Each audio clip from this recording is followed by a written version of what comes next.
د مزار شریف ښار په امام ابو حنیفه پروژه کې د یو جامع جومات د جوړولو بنسټ ډبره کېښودل شوه. دا جومات په 3 پوړونو کې د سیمې اوسیدونکو په مالي لګښت جوړیږي.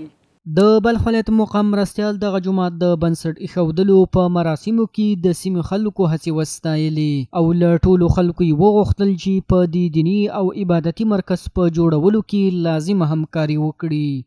نهایت در اینجا ما خوشحال هستیم که یک شعار شاعری مسلمان ها اسلام همین مسجد است.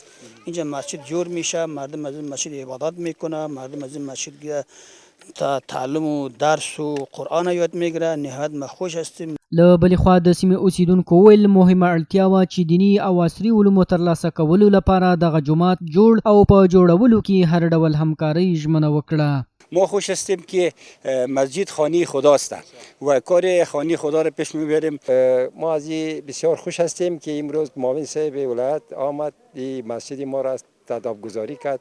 دارای 3 منزل هست، در هر منزلش 230 نفر گنجایش داره که در 3 منزل در 3 طبقه 690 نفر گنجایش داره که منزل اول از این مسجد است، منزل دوم و سوم از این دارالحفاظ و مدرسه هست.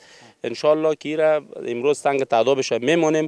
د یادونې وړ ده چې یاد جومات په 230 متره مربع ځمکه په 3 پوړونو کې په اساسي ډول جوړیږي چې په یو وخت کې پکې 690 لمونځ کوونکي ځایږي.